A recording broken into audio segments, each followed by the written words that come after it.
নওগাঁ জেলায় এমন একটি বিল আছে যে বিলটিকে বলা হয় হাসাইগাড়ি বিল। এই বিলে মাত্র 50 টাকায় টানা 1 ঘন্টায় নৌকাতে চড়ে ঘুরতে পারবেন। এছাড়া বিলের মাঝখানে রয়েছে বেশ কয়েকটি হিজল গাছ, যেই গাছে বসে আপনিও মনের সুরে গান গাইতে পারবেন। এই বিলে যাওয়ার পথে দেখতে পাবেন ভয়ঙ্কর সুন্দর একটি ভুতুরের রাজবাড়ি, যেই বাড়িটির বয়স প্রায় 200 বছরেরও অধিক পুরাতন। বগুড়া থেকে মাত্র 110 টাকায় কিভাবে আমরা এই সুন্দর জায়গাগুলো ঘুরে দেখলাম, এই নিয়ে শুরু করা যাক আজকের ভিডিও।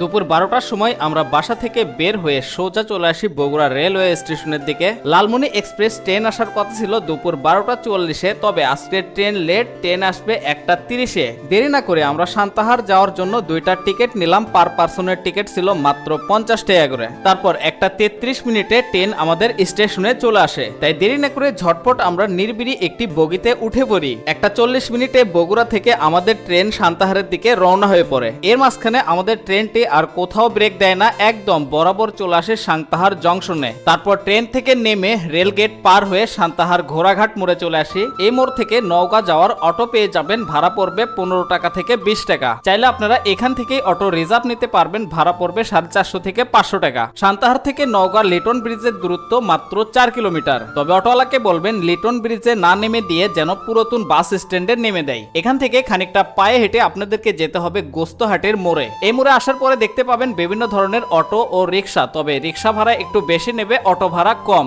আপনি যদি এখান থেকে ডাইরেক্ট হাসাইগাড়ি বিল যাইতে চান তাহলে আপনার ভাড়া পড়বে 40 টাকা পার পারসন। তবে আমরা হাসাইগাড়ি বিল ডাইরেক্ট যাব না, আমরা প্রথমে যাব ডবলহাটির রাজবাড়িতে, যার ভাড়া ছিল মাত্র 20 টাকা। 20 মিনিটের মধ্যেই আমরা সেই রাজবাড়ির সামনে চলে আসি আর অটো ভাড়াটা দিয়ে দিলাম। তারপর বাড়িটির ভিতরে কি রয়েছে সেগুলো দেখার জন্য আমরা ভিতরে প্রবেশ করি। এই বাড়িটি দেখতে অনেক বেশি সুন্দর, তবে অনেক বেশি রিস্কও আছে, কারণ এই বাড়িটির বয়স প্রায় 200 বছরের পুরাতন। এই বাড়িটি তৈরি করেছিলেন জগৎরাম রয়, যিনি মূলত একজন লবণ ব্যবসায়ী ছিলেন। সো আপনারা যদি এই বাড়িতে ঘুরতে যান তাহলে অবশ্যই একটু দেখে শুনে চলাফেরা করবেন, কারণ বাড়িটির বয়স কিন্তু অনেক বেশি। পুরো বাড়িটির সকল সাইড ঘুরে দেখা শেষ করে আমরা বাড়ির বাইরে চলে আসি, এন্ড রাস্তায় দাঁড়াতেই আমরা আবারও পেয়ে যাই হাসাইগাড়ি বিলের অটো। এখান থেকে হাসাইগাড়ি বিলে যাওয়ার অটো ভাড়া ছিল মাত্র 20 টাকা। বিল পর্যন্ত পৌঁছাতে আমাদের ইন টোটালে খরচা হয় মাত্র 110 টাকা। গত বছরে এইখানে বাইক রাখার জন্য ভালো একটা গ্যারেজ ছিল না, এবারে কিন্তু বড়সড় একটা গ্যারেজ করা হয়েছে। তবে আমি বলবো আপনারা যদি নিরিবিলি ভাবে ঘুরতে চান তাহলে